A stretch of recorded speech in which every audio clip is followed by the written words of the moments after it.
गुरुरे ब्रह्मा गुरुरे विष्णु गुरुरे देवो महेश्वरा गुरुरे साक्षात परम ब्रह्मा तस्मै श्री गुरुवे नमः। हेलो स्टूडेंट्स, आज हम टीचिंग ऑफ संस्कृत में संस्कृत भाषा अध्यापक के कर्तव्यों के बारे में जो है चर्चा करेंगे कि संस्कृत भाषा अध्यापक के क्या क्या कर्तव्य होना चाहिए, उनमें ऐसे कौन कौन से गुणों का समावेश होना चाहिए जो एक संस्कृत अध्यापक को सामान्य अध्यापकों से अलग करता है। तो आइए इस बारे में चर्चा करते हैं। इस विषय पे हिंदू संस्कृति में गुरु का स्थान परमात्मा से भी बढ़कर माना गया है। हिंदू संस्कृति में गुरु का स्थान परमात्मा से भी बढ़कर है। पुराने समय की अगर हम बात करें तो गुरु का जीवन लक्ष्य अपने शिष्यों के जीवन को सफल बनाना माना जाता था। गुरु का जीवन परोपकार के लिए होता था। वह निस्वार्थ भाव से तथा लोभ रहित दृष्टि से अध्यापन कार्य करता था। इसके विपरीत आज के भौतिक युग में अध्यापक में प्राचीन सभी गुणों का समावेश तो दृष्टिगोचर नहीं होता है, लेकिन फिर भी संस्कृत अध्यापक ने आज भी अपने प्रति इस परंपरागत प्रतिष्ठा को बनाए रखा है। वैसे भी संस्कृत अध्यापक का इस संबंध में अधिक उत्तरदायित्व है। उसे भारतीय संस्कृति को सुरक्षित रखने में प्रयत्नशील रहना है। देश का नवनिर्माण अध्यापक के द्वारा ही होना संभव है। अगर हम भारतीय संस्कृति की बात करें तो वह संस्कृति आज के भौतिक युग में संस्कृत शिक्षण में संस्कृत में ज़्यादा देखने को मिलती है। इसलिए संस्कृत भाषा अध्यापक का कर्तव्य रहता है कि वह अपने व्यक्तित्व में, अपने विषय में और अपने ज्ञान में उस संस्कृति को बनाए रखें और वह उसकी छवि जो है अपने विद्यार्थियों के द्वारा प्रस्तुत करने में सक्षम हो सके। तो आइए हम बात करते हैं संस्कृत भाषा अध्यापक के कर्तव्यों के बारे में कि कौन कौन से कर्तव्यों का पालन जो है एक संस्कृत भाषा अध्यापक के द्वारा किया जाना चाहिए। संस्कृत भाषा अध्यापक के यूं तो अनेक कर्तव्य हैं, लेकिन संस्कृत भाषा अध्यापक को एक सामान्य अध्यापक से अधिक आदर्श होना चाहिए। संस्कृत अध्यापक वह संस्कृत अध्यापन कार्य को पूर्ण निष्ठा से करे तथा अपने अध्यापन कार्य को भी रुचिकर बनाए। वह अपने अध्यापन कार्य को रुचिकर बनाए और उस रुचि के प्रति जो है बच्चों की सक्रिय भागीदारी को निरंतर बनाए रखे। तो इनकी चर्चा जो है हम कुछ बिंदुओं के आधार पर करते हैं कर्तव्यों की चर्चा, जिसमें सबसे पहला है आदर्श व्यक्तित्व।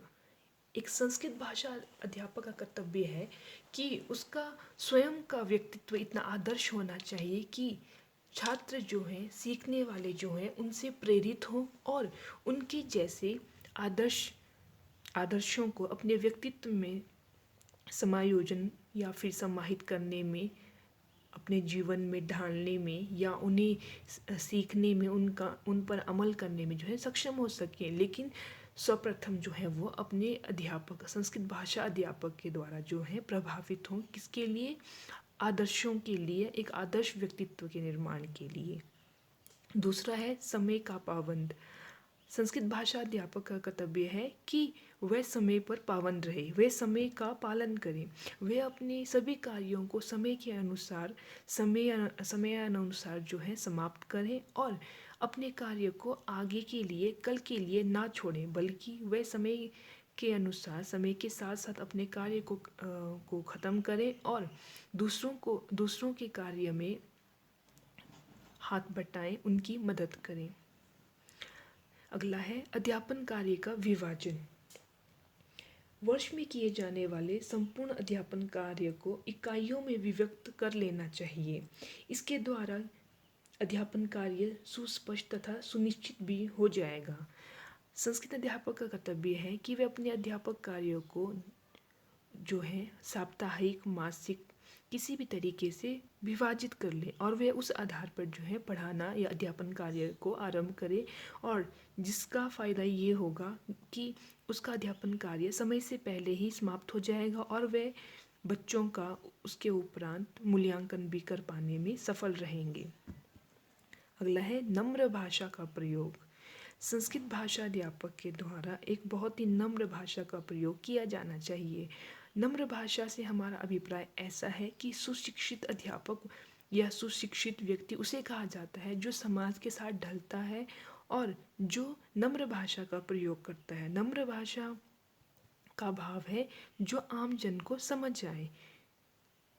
ऐसी भाषा का प्रयोग किया जाना चाहिए जो सामने वाला आसानी से समझ पाने में, संप्रेषण करने में सक्षम हो। ऐसी भाषा का प्रयोग किया जाना चाहिए एक संस्कृत भाषा अध्यापक के द्वारा, ताकि छात्रों को अध्यापक से बातचीत करने में, वार्तालाप करने में, विषय से संबंधित भ्रम को दूर करने के लिए जो है शंकाएं या फिर भय या संकोच ना रहे। ऐसी भाषा का प्रयोग किया जाना चाहिए। छात्रों के व्यक्तित्व का निर्माण, जैसे हमने सबसे पहले बात की कि संस्कृत भाषा अध्यापक का कर्तव्य है कि वह सर्वप्रथम अपने आदर्श व्यक्तित्व का निर्माण करें। इसके आधार पर ही जब उसका स्वयं का व्यक्तित्व आदर्श होगा तभी वह छात्रों के एक सफल और गुणी व्यक्तित्व का निर्माण करने में सफल हो पाएंगे। वह उनमें ऐसे नैतिक मूल्यों का विकास कर पाएंगे।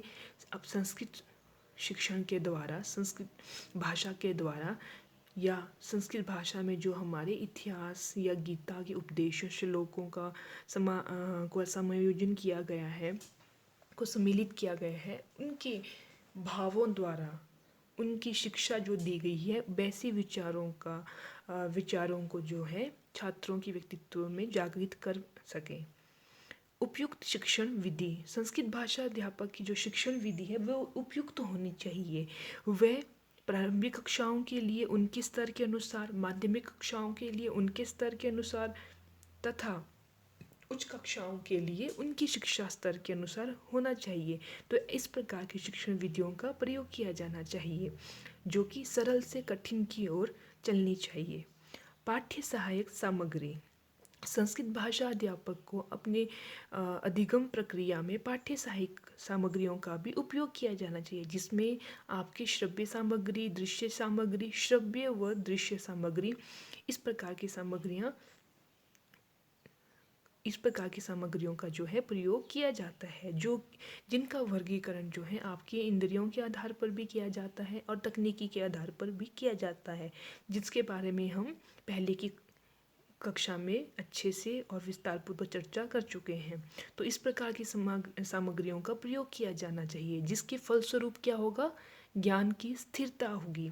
वो कैसे होगी, जब पाठ्य सहायक सामग्रियों का प्रयोग कक्ष में अधिगम प्रक्रिया के अंतर्गत किया जाएगा तो बच्चों की रुचि उसके प्रति जागृत होगी, उनकी रुचि, उनकी जिज्ञासा बनी रहेगी विषय को लेकर, और वे उस कक्षा में अपनी भागीदारी देने के लिए हमेशा उत्सुक रहेंगे, तत्पर रहेंगे, और उसके द्वारा, उन पाठ्य सहायक सामग्रियों के द्वारा जो ज्ञान अर्जन छात्रों में होगा वो स्थिर रहेगा, वो लंबे समय तक छात्रों के मस्तिष्क में, उनके दिमाग में रहेगा, क्योंकि जितनी ज़्यादा इंद्रियों की सहायता से हम ज्ञान अर्जन करते हैं वह ज्ञान उतने ही ज़्यादा लंबे समय तक स्थिर रहता है।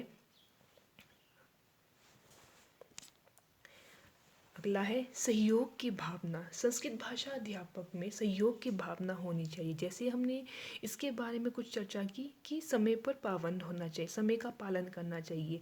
जब संस्कृत भाषा अध्यापक समय का पालन करेंगे, समय पर पाबंद होंगे, तभी वह अपना कार्य खत्म करके या अपने कार्य को निपटा कर समय पर दूसरों की मदद करने में या दूसरों का सहयोग देने में जो है सफल हो पाएंगे। ये तभी संभव है जब वो प्रथम चरण पर स्वयं के कार्य को समय अनुसार पूरा करें, तदोपरांत ही वे दूसरे चरण पर दूसरों को सहयोग देने में सक्षम हो पाएंगे।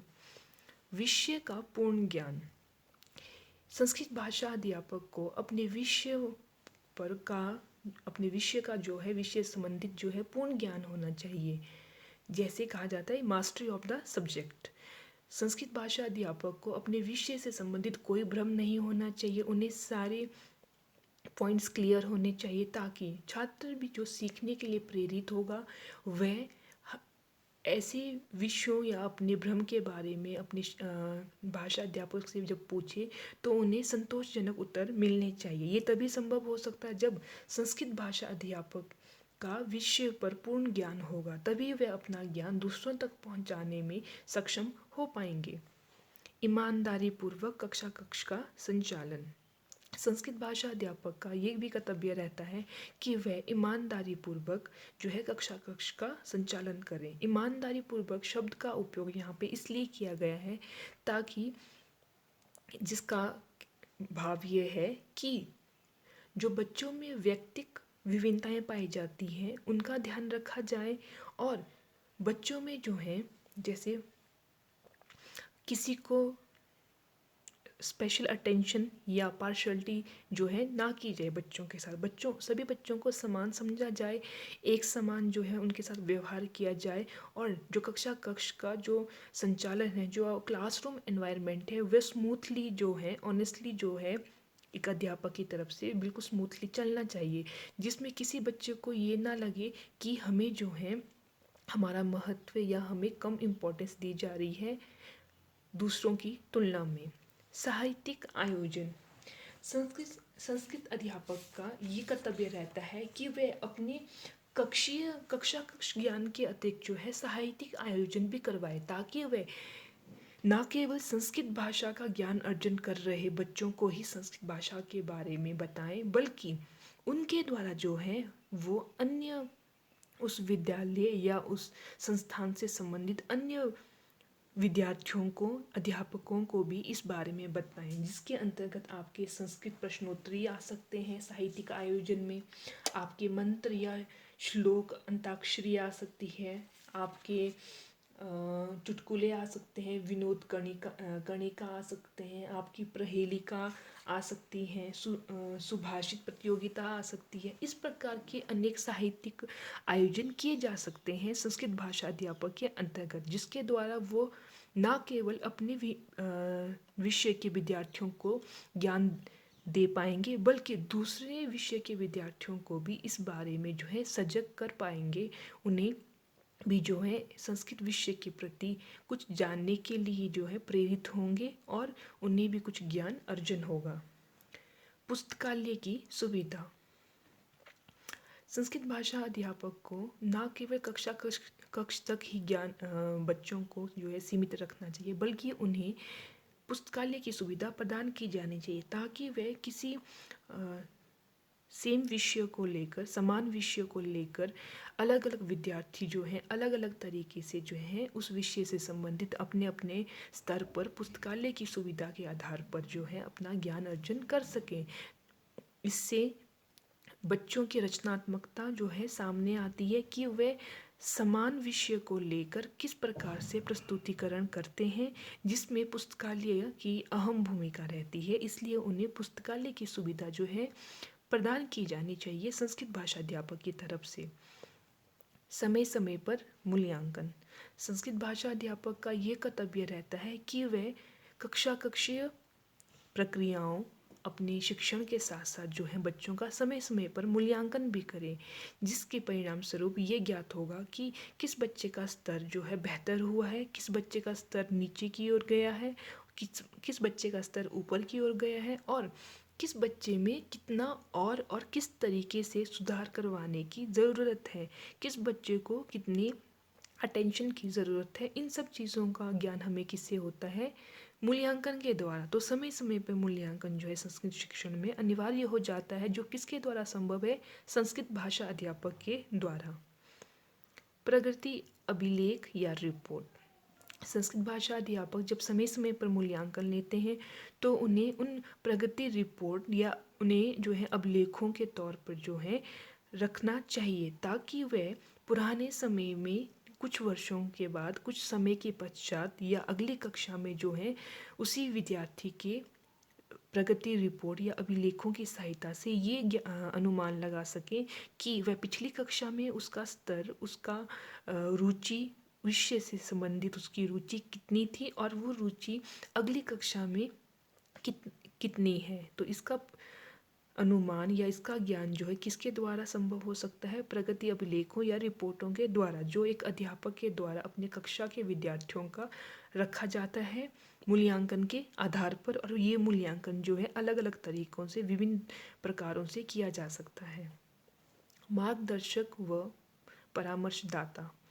संस्कृत भाषा अध्यापक को एक अध्यापक तक ही सीमित ना रहकर बल्कि एक दोस्त, एक मार्गदर्शक व एक परामर्शदाता के रूप में भी कार्य करना चाहिए। उसका कर्तव्य है कि वह विद्यार्थियों को सही पथ प्रदर्शन करे, उन्हें उनकी जिज्ञासा, उनकी रुचि के अनुसार जो है उन्हें वे सुविधाएं प्रदान करें जिसके प्रति उनकी जिज्ञासा और जिसके प्रति उनकी रुचि कार्य करने के लिए प्रेरित होती है। जिन कामों के लिए बच्चा जो है अधिक रुचि रखता है, इस प्रकार से जो है पथ प्रदर्शन जो है भाषा अध्यापक, संस्कृत भाषा अध्यापक के द्वारा छात्रों का किया जाना चाहिए। और अंतिम में आपका क्रियात्मक एवं रचनात्मक होना। एक संस्कृत भाषा अध्यापक का अपनी संस्कृति को लेकर चलना, जैसे हमने बात की कि सामान्य अध्यापकों की तुलना में संस्कृत भाषा अध्यापक के कुछ विशेष कर्तव्य होते हैं क्योंकि वे भारतीय संस्कृति से संबंधित हैं। तो इसके अनुसार जो है संस्कृत भाषा अध्यापक की क्रियाएं जो है रचना ऐसी होनी चाहिए जिसमें रचनाओं को महत्व दिया जाता है या फिर रचनाओं को महत्व दिया जाए। ऐसी रचनात्मक क्रियाएं एक संस्कृत भाषा अध्यापक को भाषा अध्यापक में होनी चाहिए और उनके द्वारा विद्यार्थियों में भी वह रचनात्मक क्रियाएं आनी चाहिए जिसके द्वारा वे जो है नए विचारों को जो है, आधुनिक विचारों को जो है खुले तौर पर जो है स्वीकृत करें, उन्हें स्वीकृति प्रदान करें और अपने विषय से संबंधित नए विचारों, नए व्याकरणिक परिवर्तनों को जो है स्वीकृत करें। इस प्रकार से जो है संस्कृत भाषा अध्यापक के इसके अतिरिक्त भी बहुत से कर्तव्य हैं जो उनके आदर्श व्यक्तित्व को दृष्टिगोचर करते हैं। अगर हम बात करें हमारे पुराने समय के अध्यापकों की, तो वह शिष्य और शिक्षक वाला संबंध वर्तमान समय में दृष्टिगोचर नहीं होता है, परंतु फिर भी एक संस्कृत भाषा अध्यापक में संस्कृत भाषा अध्यापक से ये उम्मीद रखी जाती है, ये उम्मीद किया जाता है कि वह अपनी संस्कृति के प्रति जो है बच्चों में वह नैतिक मूल्य, उन गुणों का विकास करेंगे क्योंकि संस्कृत में मुख्यतः जो है हमारे महाभारत, रामायण ऐसे महान कथाओं का अंश मिलता है। इनमें ऐसे श्लोकों का, ऐसे ज्ञान, ऐसी शिक्षा जो है प्रदान की जाती है जिसका मूल उद्देश्य क्या है, विद्यार्थियों में ऐसे नैतिक मूल्यों को जागृत करना और उन्हें जो है समाज में, एक सभ्य समाज में, एक सभ्य व्यक्ति के रूप में जीवन यापन करने के लिए सफल बनाना।